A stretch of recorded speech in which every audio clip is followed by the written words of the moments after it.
आज हम देखेंगे यूनिट 10 की रचना आप हुदरी, जो किनका है? रमणिका गुप्ता जी का है। यह रमणिका गुप्ता की आत्मकथा है। रमणिका गुप्ता कवित्री, कहानीकार, उपन्यासकार, संपादक, मजदूर यूनियन के नेता और नारीवादी कार्यकर्ता थी। उनका जो यह रचना आप हुदरी है, इसका अर्थ क्या होता है? आप हुदरी का अर्थ होता है कि वह स्त्री जो अपनी शर्तों पर अपनी मर्जी से अपना जीवन जीती है। नमस्कार दोस्तों, मैं शबनम कुमारी आप सभी को इस मंच पर हार्दिक अभिनंदन करती हूँ। तो जैसा कि आप लोग को ज्ञात होगा कि हम लोग यूनिट 10 की रचना की ओर आगे बढ़ रहे हैं और उसी क्रम में आज देखेंगे आप हुदरी के इम्पोर्टेंट फैक्ट्स को जो एग्ज़ाम पॉइंट ऑफ व्यू से काफ़ी महत्वपूर्ण है। तो चलिए शुरू करते हैं। आप हुदरी, एक जिद्दी लड़की की आत्मकथा। विविधता भरे अनुभवों की धनी रमणिका गुप्ता की आत्मकथा की यह दूसरी कड़ी आप हुदरी एक बेहद पठनीय आत्मकथा है। उनकी आत्मकथा की पहली कड़ी हादसे से यह कई अर्थों में अलग है। पहली आत्मकथा का क्या नाम है? हादसे। सच कहे तो यह कि यही है उनकी असल आत्मकथा। यहाँ लेखिका का निजी जीवन, उनके संघर्ष का सच एक स्त्री की कसौटी पर उद्घाटित हुआ है। किसमें? आप हुदरी में। यहाँ एक सुदीर्घ जीवन की कहानी है जहाँ एक रचनाकार, सामाजिक कार्यकर्ता और राजनेता के रूप में रमणिका जी का धनबाद तक के जीवन बड़े रोचक ढंग से सामने आता है। बचपन से लेकर के उनका धनबाद तक का जो जीवन था, इसमें बड़े ही रोचक ढंग से सामने आता है। दरअसल आत्मकथा लेखन के लिए जिस जरूरी हिम्मत और सच कहने की सलाह दी जाती है, वह रमणिका जी में कूट कूट कर भरी है। इस बात में एकदम सच्चाई है कि जब मैंने इस आत्मकथा को पढ़ा था तो मैंने समझ में नहीं आ रहा था तक कोई इतना डिटेल से, कोई इतना मतलब अपने बारे में कैसे सच बोल सकता है। एकदम बेबाकी के साथ अपनी गलती को भी स्वीकार किए हैं और उसको प्रस्तुत भी किए हैं। इस तरह यह जो सच कहने की सलाह आत्मकथा में दी जाती है, वह रमणिका जी में कूट कूट कर भरी है। हिंदी में यह कथा निर्भीक स्त्री के जीवन पर आधारित ऐसी आत्मकथा है जिसे पाठक एक रोचक उपन्यास की तरह पढ़ेंगे। उम्र के जिस दौर में लोग हाँफ कर घर बैठ जाते हैं, रमणिका जी 86 साल की उम्र में भी युवा रचनाकारों से ज़्यादा सक्रिय हैं। रमणिका जी की इस बेहद बोल्ड आत्मकथा को पढ़कर कुछ और रचनाकार आत्मकथा लिखने की हिम्मत दिखाएं तो हमारा यह प्रयास सफल होगा। यह आत्मकथा बताती है कि जीवट किसे कहते हैं। उन स्त्रियों के हट को जिसने उन्हें आप हुदरी बनाया, उनके उस फैसले को जिसने अपनी राह खुद चुनी और उनके उस हौसले को जिसने जोखिम उठाया पर कभी हारा नहीं। तो चलिए इसी के साथ उनके आत्मकथा को प्रारंभ करते हैं। सच बोलना जरूरी है। मैं रमना हूँ, मेरे कई रूप हैं, जिससे आप मेरी इस कथा यात्रा में रूबरू होइएगा। क्या कह रही हैं लेखिका? कि मैं रमना हूँ। उनका नाम क्या था? रमणिका गुप्ता। तो मैं रमना हूँ, मेरे कई रूप हैं, जिससे आप मेरी इस कथा यात्रा में रूबरू होइएगा। मैंने बुरी लड़की होने का दंश भी झेला है। हालांकि मैं मानती हूँ कि मैं बुरी नहीं थी, पर मैं कौन होती हूँ यह जजमेंट सुनाने वाली? पढ़िए ना आगे, बताइएगा मुझे, क्या मैं बुरी थी? क्या मैं बुरी हूँ? और मैं क्या हूँ, यह मैं आपके मुंह से सुनना चाहती हूँ। चलिए आत्मकथा के साथ चले। हाँ, मैं रमना हूँ। स्कूल, कॉलेज और प्रमाण पत्रों में मेरा नाम रमणिका है, जो रमणीक की संज्ञा को रूप देने के लिए जानबूझकर बनाया गया है। मुझे बदलाव प्रिय है। हालांकि मैं अब भी भीतर से कहीं रमना ही हूँ। वही रमना, कहीं अकेली खेलती, कहीं अकेली दौड़ती, कहीं अकेले डटती, कहीं अकेले झगड़ती और बिसुरती हुई या भीड़ में जूझती हुई बहस करती, तर्क रखती, एक दुबली पतली मरियल सी सीधी सादी भोंद सी लड़की। ऐसे मैं अभी क्या हूँ, एक कुछ लोग जानते हैं, आप भी जान जाएंगे। इस मुकाम पर मुझे उस रमना ने ही पहुंचाया है, जो जिद्दी, बुरी या खराब अथवा बुद्धू कहलाने पर भी हंस या मुस्कुरा देती थी, पर अपनी बात पर अड़ी रहती थी। यह काफ़ी महत्वपूर्ण लाइन है। इससे क्वेश्चन भी प्रीवियस ईयर में बने हैं। नदी को न पत्थर बांध सकते हैं न बांध, नदी तब तक नहीं रुकती जब तक उसका पानी का स्रोत खत्म नहीं हो जाता, और मैंने अपने भीतर की स्त्री के स्रोत को कभी खत्म नहीं होने दिया। चूँकि मैं उसे नदी मानती हूँ जिसमें सब अपनी गंदगी धोकर चले जाते हैं, पर वह सतत स्वच्छ आबाद गति से बहती रहती है। फिर भला मेरी स्त्री कैसे उन रूढ़ियों या बंधनों से बंधकर खुद को गंदला होने देती जिन्हें मैंने हमेशा नकारा और टोरा। मैं कितना नकार पाई, कैसे नकारा, वह सही था या गलत, ये सब आप बताइए। जब लड़की बड़ी होती है तो लड़की की जमात बड़ी होती है, केवल उसका व्यक्तित्व नहीं, उसके साथ साथ उसके संस्कार, ग्रंथियाँ, भय और संकल्प भी बड़े होते हैं, और कभी कभी लड़की इन सब से आगे बढ़ जाती है।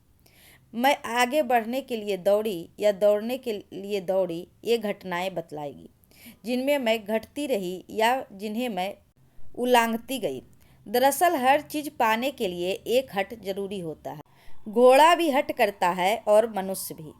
मैं या मेरी स्त्री कितना अड़ पाई, यह यक्ष प्रश्न है। शायद समय का अंतराल उत्तर दे दे। अभी तो स्त्री की यात्रा बहुत बाकी है। आस्थाएं शाश्वत नहीं होती। मेरी आस्थाएं भी बदली और एक दिन वे आस्था न रह के तर्क बन गई। तर्क संगत होना ही सही है। उचित अनुचित क्या है, मैंने इसकी चिंता नहीं की। ये मेरा काम नहीं। तर्क क्या कहता है, क्या निष्कर्ष निकालता है, उसे कार्यान्वित करना मैंने ज़्यादा जरूरी समझा, शायद सही भी। तर्क ने मुझे अमल करने की राह दिखाई, और मैं कहाँ तक खरी उतरी इसका निर्धारण अभी तक की निर्धारित कसौटियों पर नहीं किया जा सकता, क्योंकि मैंने तो कसौटियाँ ही बदल दी थी। मैं सफल हुई या नहीं, यह मेरे लिए महत्वपूर्ण नहीं। मैंने निष्ठापूर्वक प्रयास किया, मेरे लिए यह महत्व रखता था। कसौटियाँ शाश्वत नहीं होती, यही मेरा तर्क था, यही मेरी मान्यता थी। अनुभवों की विरासत मेरे पास है, जो मेरे और मेरे परिवार के साथ साथ मेरे युग, मेरे देश और दुनिया की विरासत है, जिनके निष्कर्ष शाश्वत नहीं, सापेक्षिक है। आप अपने अपने सापेक्ष ढूंढ सकते हैं, रच सकते हैं, अपने अपने दृष्टिकोण और मानसिकता के अनुसार नए निष्कर्ष निकाल सकते हैं। इसके लिए आप आज़ाद हैं, लेकिन याद रखिए, नियम, कानून, दायरे और समाज, यहाँ तक कि देश और दुनिया के केंद्र में मनुष्य ही है। यह कुछ मनुष्य के लिए ही है। इसके लिए मनुष्य न तो बना है, न ही बनेगा। इसीलिए निष्कर्ष निकालते समय याद रहे कि आप पहले मनुष्य हैं। मनुष्य की कसौटी मानवता है, न कि समाज के नियम या कानून। उन्हें तो मनुष्य ही बनाता है, मनुष्य ही बदलता है। मैं सदैव ऐसा ही मनुष्य बनने के प्रयास में रही। अपनी पीढ़ी से भी मैंने यही अपेक्षा की। परिवार में प्रेम प्रसंगों के बहुरंगे सिलसिले किसी में भी प्यार की ललक पैदा कर देते हैं। यह प्यार व्यक्तिगत न होकर सामाजिक अधिक बन जाता है। दूसरे के प्यार को बरकरार रखने का प्रयास खुद ही एक प्यार बन जाता है। प्यार की ललक समाज के प्यार की भूख से जुड़ जाती है, और इस ललक ने आज तक मेरा पीछा नहीं छोड़ा। यह ललक फूहड़ कभी नहीं रही, चूँकि प्यार से जुड़ी ललक फूहड़ नहीं होती, लेकिन समाज प्यार में बाधक बनकर खड़ा होने की अभिशप्त रहा है। यही शुरू से होता है, प्यार और व्यवस्था का टकराव। मैंने प्यार का साथ दिया।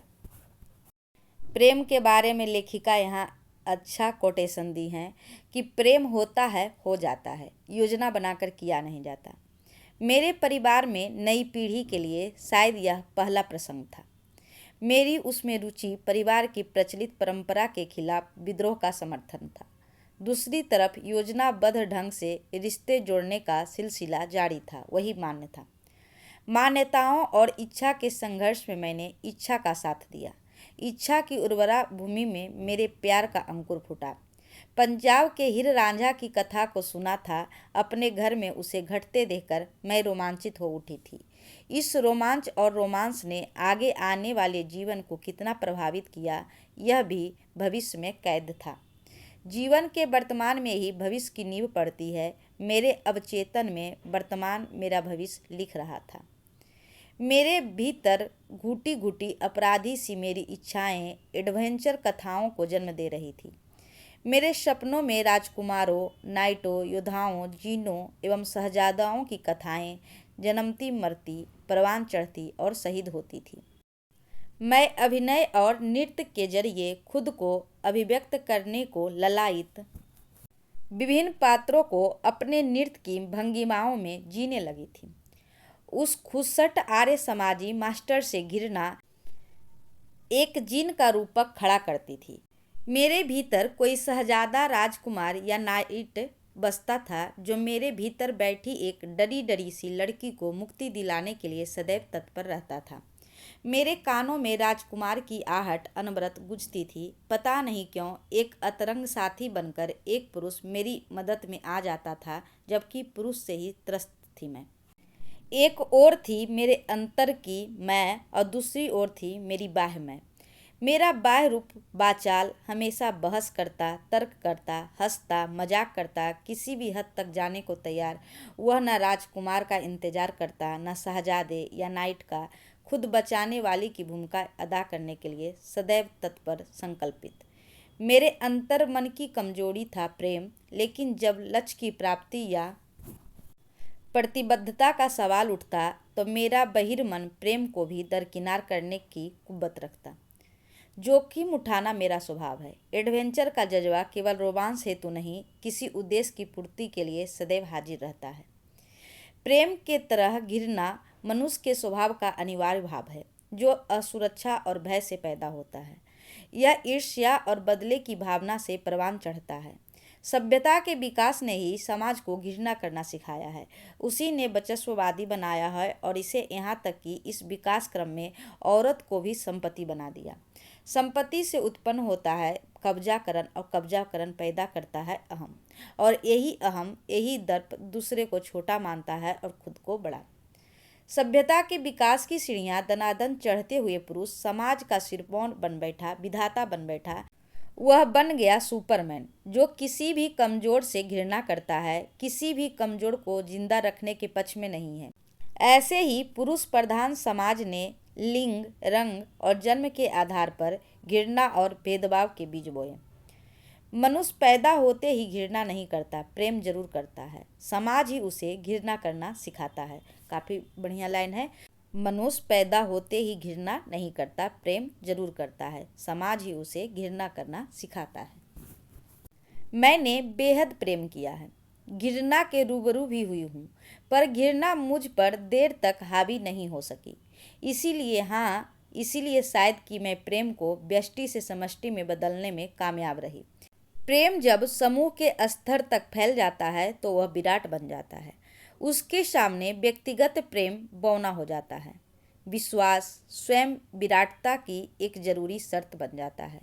तर्क प्रश्न करता है, प्रश्न का उत्तर विश्वास को जन्म देता है। दोनों का अनुनाश्रित रिश्ता है।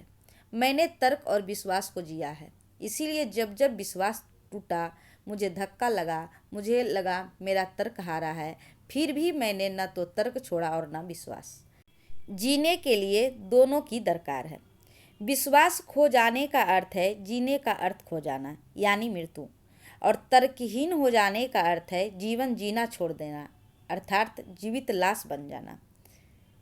तर्क शंकाओं का समाधान करके विश्वास पैदा करता है, तो विश्वास उम्मीद को जन्म देता है।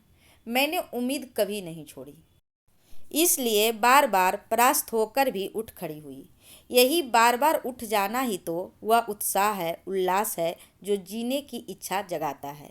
यह भी कह सकते हैं कि जीने की इच्छा ही बार बार गिरने पर फिर से उठने की ललक बनाए रखती है।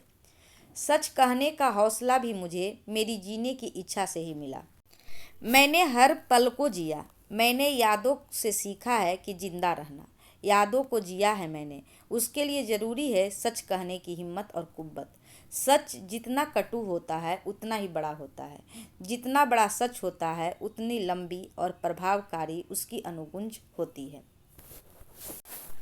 सत्य जितना सपाट और स्पष्ट होता है उतना ही बड़ा रहस्य छिपा होता है उसके भीतर। वह जितना रहस्यमय होता है उतना ही मारक होता है। यह लाइन काफ़ी महत्वपूर्ण है, यह कोटेशन। सत्य जितना सपाट और स्पष्ट होता है उतना ही बड़ा रहस्य छिपा होता है उसके भीतर, और वह जितना रहस्यमय होता है उतना ही मारक होता है। बदलाव के सब लक्षण, जड़ता को झकझोरने के सब जुगाड़, समाज को बदलने की सब शर्तें सत्य के गर्भ में छिपी होती है।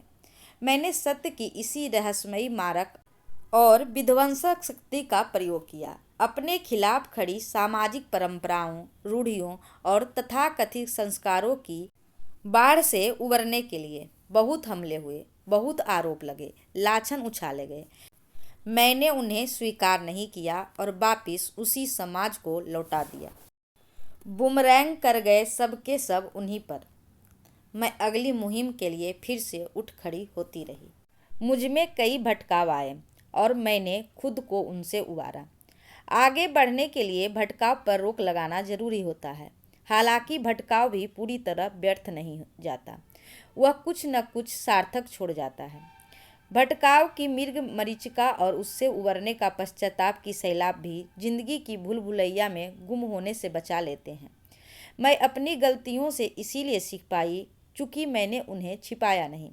मैंने उन्हें सच की झोली में डाल दिया, जो सब्र और सहनशक्ति की अनंत सौगातों से भरी होती है। लक्ष्य की तलाश में ही लोग भटक जाते हैं। उन्हें सब कुछ जल्दी हासिल करने की छटपटाहट होती है। ये जिंदगी के लिए भी काफ़ी महत्वपूर्ण है, जिसमें लेखिका अपने अनुभव से बताती हैं कि लक्ष्य की तलाश में ही लोग भटक जाते हैं। उनमें सब कुछ जल्दी हासिल करने की छटपटाहट होती है। यह छटपटाहट हर अच्छे बुरे रास्ते को परखने के लिए विचलित रहती है, इसीलिए फिसल जाती है।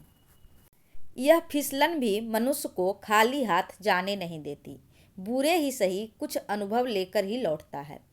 मनुष्य जो सदैव उसे खबरदार करते रहते हैं, फैसला गलत हो सकता है, मंशा गलत न हो तो फैसला बदला भी जा सकता है।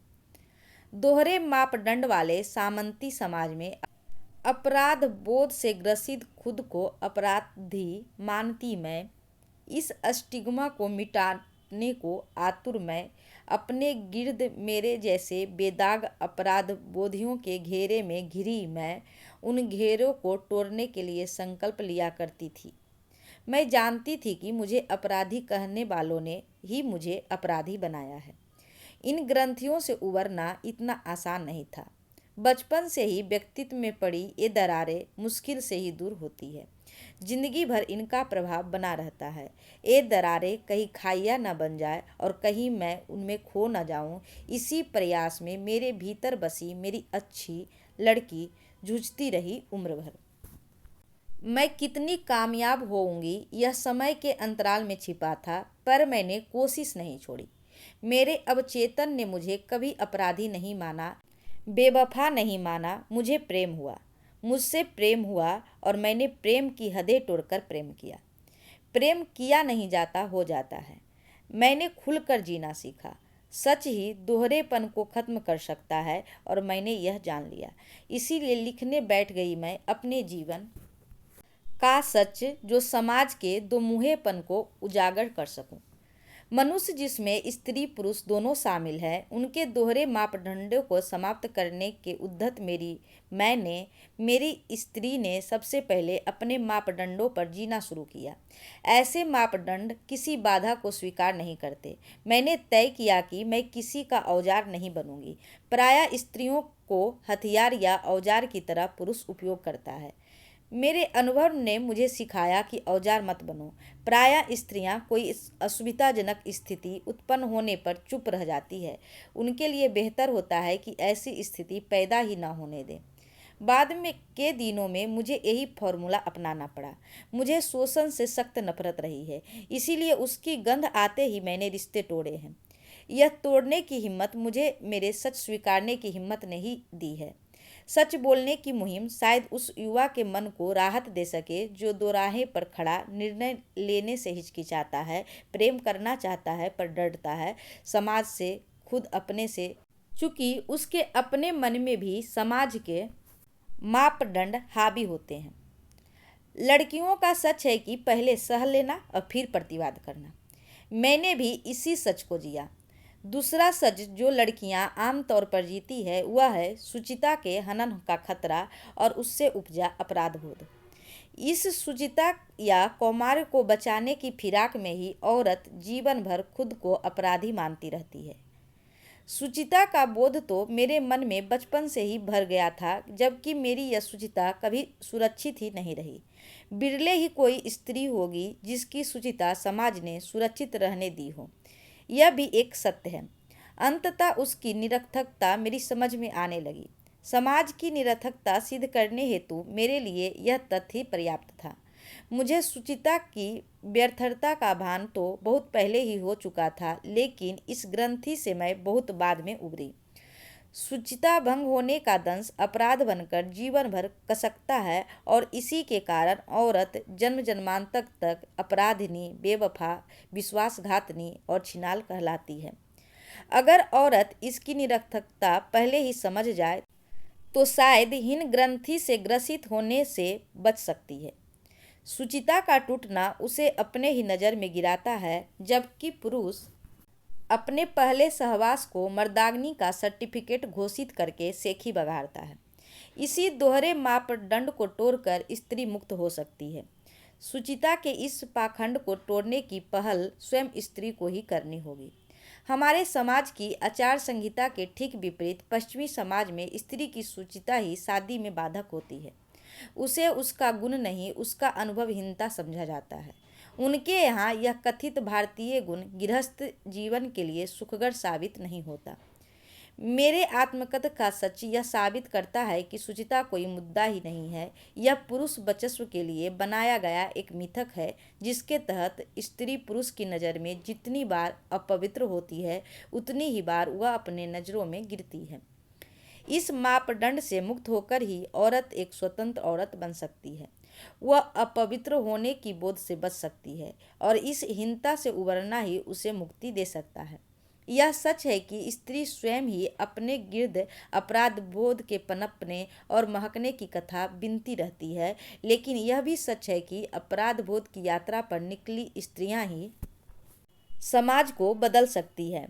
मैंने कैसे उसे निजात पाई, यह इस आत्मकथा का सच बतलाएगा। यह एक सच है कि कानून तोड़कर ही कानून बदला जा सकता है और बदला गया है। सुचिता भंग होने के बाद मैंने यौन संबंधों की गोपनीयता के नियम तोड़े। गोपनीयता ही स्त्री की परतंत्रता का सबसे बड़ा औजार है। यौन की गोपनीयता न सिर्फ स्त्री के लिए घातक है, बल्कि सामाजिक व्यवस्था के लिए भी खतरनाक है। यही अपराधों को जन्म देती है। न रिश्तों में छिपाव होंगे, न कोई ब्लैकमेल कर सकेगा। पुराने मूल्यों और वर्तमान के चालू मूल्यों से मुंह धो होती मैं और मेरी पीढ़ी अब अपने अवचेतन में अपनी कसौटी पर उन्हें कसती परखती मैं, भीतर ही भीतर विद्रोह की पीठिका की निर्मित में भागीदारी करती मैं। नई कसौटियों, नए मूल्यों की बीज समय के उबड़ खाबड़ खेत में रोप रही थी। मेरी पूरी पीढ़ी ही लगी थी शायद नए मूल्यों की पौध की रोपाई में, उनके विकास में, लेकिन अतीत खाद न बनकर भविष्य के कंधों पर ही लदक गया। आज तक समाज ढो रहा है सामंती कसौटियाँ। भविष्य के बाजार में उन्हें बिकाऊ माल की तरह प्रस्तुत करने में वह कोई कोर कसर नहीं छोड़ रहा। सामंती युग की एक कसौटियाँ आज भी बाजार में बिक रही है। सुविधावादी मूल्य तब भी कायम थे, आज भी कायम हैं, और इन मूल्यों की कसौटी देती यह पीढ़ी उन्हीं मूल्यों का शिकार भी हो रही है। मैं भी किस हद तक इनका शिकार बनी या इनके खिलाफ कितनी हद तक लड़ने में कामयाब रही, यह इस आत्मकथा का मेरा सच बताएगा। मैंने अपने और अपनी पीढ़ी के सच को आज की नज़रों से बयां करने का प्रयास किया है। मैं कितनी सफल हूँ यह समय बताएगा। मैं यह जरूर दावे के साथ कह सकती हूँ कि मैं हारी नहीं। मैंने कभी हार मानी नहीं, क्योंकि मैं समझती हूँ कि हारना मेरी नियति नहीं है। काफ़ी इम्पोर्टेंट लाइन है। मैं कितनी सफल हूँ यह समय बताएगा। मैं यह जरूर दावे के साथ कह सकती हूँ कि मैं हारी नहीं, और मैंने कभी हार मानी नहीं, क्योंकि मैं समझती हूँ कि हारना मेरी नियति नहीं है। लगेगा कंफ्यूज हो जाइए कि लगेगा कि एक कहानी यह भी का यह वाक्य, लेकिन यह किसका है? आप हुदरी का। औरतों की नियति भी हार कर बैठ जाना नहीं, गिर कर फिर से उठना है, संघर्ष करते हुए आगे बढ़ना है।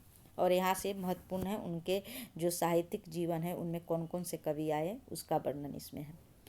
मैं मूलतः एक कवि हूँ। गद्य लेखन मैंने बहुत देर से शुरू किया। 1978 में मैं बहुत बीमार हो गई थी। रांची के अस्पताल में मेरा 2 बार ऑपरेशन हुआ और वहाँ हजारीबाग के एक उभरते युवा कवि भारत यायावर मेरी देखभाल के लिए अस्पताल में मेरे साथ रह रहे थे। उन्होंने हजारीबाग के लेखकों को जुटाकर मेरे घर पर नियमित रूप से गोष्ठियाँ करवाने की योजना को कार्यान्वित किया था।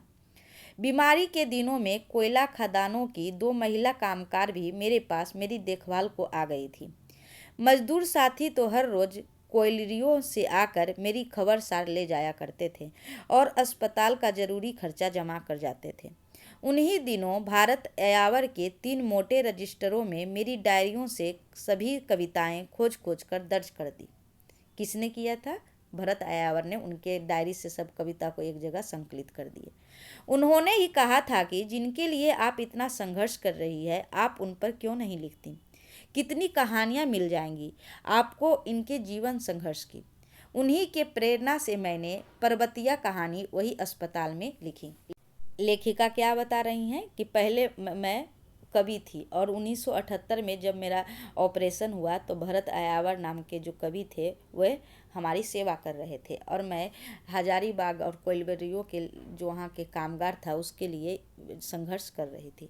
तो वही कहे थे हमको, मैंने प्रेरित किए थे कि आप इसके लिए संघर्ष कर रहे हैं तो इन लोगों के बीच कितनी कहानियाँ हैं, इसको क्यों नहीं लिखते हैं। तो उन्हीं के प्रेरणा से लेखिका सबसे पहला कहानी कौन लिखी थी? पर्वतिया कहानी लिखी थी। मेरा विद्रोही स्वभाव मुझे राजनीति की तरफ ले गया था ताकि मैं व्यवस्था के खिलाफ लड़ सकूं, उसे बदल सकूं। संवेदना से ओतप्रोत मेरा मन मुझे ले गया सृजनात्मक कार्यक्रमों और साहित्य की ओर और कुछ रच दूं, सिरज दूं। कई संस्थाओं के निर्माण से मैंने समाज को कारगर हस्तक्षेप करने के लिए तैयार किया, तो साहित्य के माध्यम से दृष्टिकोण बदलने का अभ्यास। दरअसल मेरे लिए ये 2 रास्ते नहीं थे, एक ही रास्ते के 2 छोर थे।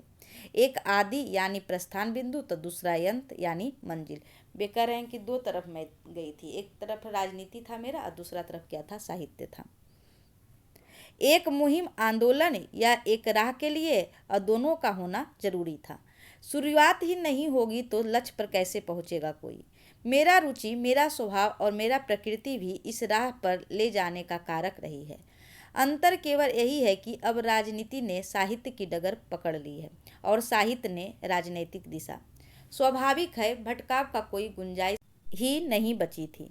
यह मेरी योजनाओं की महायात्रा है जिसे संघर्ष ने गति दी और हादसों ने 2 कदम पीछे हटकर पुनः प्रयाण की प्रेरणा और योजना।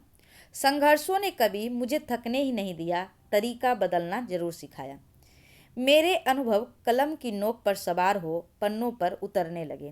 पहले यदा कदा लिखती थी, मुड़ आने पर लिखती थी, बस केवल कविताएं जो संघर्षों के दौरान बलात् मुझ पर तारी हो जाती थी। दूसरी बार दिल के दौरा पड़ने पर मुझे भय हो गया कि शायद मैं बचूंगी नहीं। अपनी रचनाओं को, गीतों को बिना सुनाए बिना गाए ही मैं चल दूंगी। इसका मुझे बड़ा मलाल हो रहा था। क्या कह रही हैं लेखिका कि जब दूसरी बार दिल का दौरा आया तो लगा कि जो हम लिखे हैं रचना वो ऐसे ही रह जाएगा और किसी के पास पहुंच नहीं पाएगा। इसका मुझे बड़ा मलाल हो रहा था। मैं दिल का ऑपरेशन करवाने दिल्ली आ गई। मेरा दिल के ऑपरेशन के बाद गोल ब्लैडर का ऑपरेशन होना था और उसी दौरान में मैंने डॉक्टर रामविलास शर्मा जी से मिलने की ठानी ताकि अपना रचना संसार उन्हें दिखाकर उनसे विदा ले सकूं। फ़ोन पर समय लेकर मैं अपनी कविता पुस्तकें व डायरिया लेकर उनके घर विकासपुरी पहुंच गई। उन्होंने मेरी कतिपय कविताएं सुनी भी। उन्होंने पूछा कि तुम करती क्या हो। मैंने उन्हें बताया कि मैं कोयला खदानों के मजदूर को उनका हक दिलाने के लिए संघर्षरत हूँ और सीटू से संबंध कोल फील्ड लेबर यूनियन की जनरल सेक्रेटरी हूँ। मैंने उन्हें कुजू में मुझ पर हुए इंटक के कोल माफिया के हमले की घटना सुनाई और रैलीगढ़ा व केंदला में हुए संघर्षों की चर्चा भी की। उन्होंने कहा, कविता लिखती हो, लिखती रहो, लेकिन तुम अपने अनुभव कहानियों में दर्ज करो। भले वर्णनात्मक ही लिखो, वह बहुत महत्वपूर्ण होगा। वह दस्तावेज होगा, इतिहास होगा इस युग का। यह शोध के लिए कच्चा माल भी बनेगा। तुम नहीं तो कोई और इसका उपयोग करेगा। मैंने उन्हें कविता में लिखी अपनी जीवनी के बारे में बताया। उन्होंने मुझे अपने अनुभवों पर आधारित कहानियाँ लिखने की सलाह दी और मैंने गद्य लिखना शुरू किया कि रमणिका गुप्ता किनके कहने के बाद कविता से गद्य की ओर प्रेरित हुई, तो क्या हो जाएगा? रामविलास शर्मा। उनसे मिलकर मुझे बहुत संतोष हुआ कि इतने बड़े आलोचक ने मुझे सुना और दिशा दी। डॉक्टर रामविलास शर्मा जी से मिलने के बाद मैंने योजनाबद्ध तरीके से गद्य लिखने की ठान ली। मैंने तय कर लिया कि अब मैं लिखूंगी मेरे अनुभव, मजदूरों के अनुभव, किसानों का यथार्थ, आदिवासियों की त्रासदी, विस्थापन का दर्द, स्त्री की पहचान की खोज। मैं लिखूंगी समाज, सत्ता और व्यवस्था के बदलाव के खिस से मुक्ति की दृष्टि। अब मेरी कविताएं कथा के पात्र बनकर संवाद करने लगी। मेरी कलम सोच और चिंतन के चौराहे पर खड़ी हो विमर्श की दिशा खोजने लगी। मेरे शब्द विगत 50 वर्षों के अतीत का इतिहास घेरने बांधने को विकल हो उठे। आज भी विकल है, बेचैन है। मैं अपनी सोच में ही न जाने कितने ग्रंथ रोज लिख लेती हूँ, कितनी कविताएं अलिखी रह जाती है, खो जाती है विस्मृति में। मैंने आत्मकथा लिखने को ठानी। मैं लिखूंगी आत्मकथा, एकदम बेबाक होकर सच लिखूंगी, एकदम सच। अपनी गलतियों को भी स्वीकारूंगी और उन पर भी चोट करूंगी। इतनी लंबी जिंदगी है मेरी, हाँ सारी जिंदगी का लेखा जोखा करूंगी मैं। मैंने आत्मकथा के साथ साथ उपन्यास भी लिखने शुरू कर दिए। उनकी प्रेरणा से मैंने सीता और मौसी 2 उपन्यास लिखे। नाम याद कर लीजिएगा, काफ़ी महत्वपूर्ण है। कौन कौन उपन्यास लिखे? सीता और मौसी, यही सब प्रश्न बन के आ जाते हैं। उनके उपन्यास का नाम बताइए। तो उनकी प्रेरणा से मैंने सीता और मौसी 2 उपन्यास लिखे जो जंगल और कोयला खदानों की आदिवासी महिलाओं के संघर्ष पर केंद्रित है। फिर अपने संघर्षों की आत्मकथा लिखने बैठ गई जो हादसे के रूप में छपी। हादसे का एक संक्षिप्त रूप हरिवंश जी ने अग्नि दीक्षा के नाम से प्रभात खबर पटना में धारावाहिक रूप से छापा। कहाँ छापा? पटना में प्रभात खबर में। और किस नाम से? अग्नि दीक्षा। और किसने छापा? हरिवंश जी ने। मौसी उपन्यास को सत्य प्रकाश ने बनारस से आज में धारावाहिक छापा। यह जो लाइन है काफ़ी महत्वपूर्ण है, शुरू से देखिए। मैंने आत्मकथा के साथ साथ उपन्यास भी लिखने शुरू कर दिए। उनकी प्रेरणा से मैंने सीता और मौसी 2 उपन्यास लिखे जो जंगल और कोयला खदानों की आदिवासी महिलाओं के संघर्ष पर केंद्रित थी। फिर अपने संघर्षों की आत्मकथा लिखने बैठ गई जो हादसे के रूप में छपी। हादसे का एक संक्षिप्त रूप हरिवंश जी ने अग्नि दीक्षा के नाम से प्रभात खबर पटना में धारावाहिक रूप से छापा और मौसी उपन्यास को सत्य प्रकाश ने बनारस से आज में धारावाहिक छापा। आप हुदरी की यह कथा एक स्त्री की दृष्टि में मेरे जीवन की घटी घटनाओं, टकराहटों, संघर्षों और भटकावों का आकलन है। आप हुदरी मेरी आत्मकथा की दूसरी कड़ी है। पहली थी हादसे। हजारीबाग के संघर्षों के बाद हुए संघर्षों को मैंने हादसे में दर्ज किया। क्या इसमें वर्णन है ये देख लीजिए। पहली थी उनकी आत्मकथा हादसे और उसमें वर्णन किसका है? हजारीबाग के संघर्षों के बाद हुए संघर्षों को मैंने हादसे में दर्ज किया। लेकिन स्त्री दृष्टि से मेरे निजी जीवन की टकराहटों की झांकी उसमें नहीं है।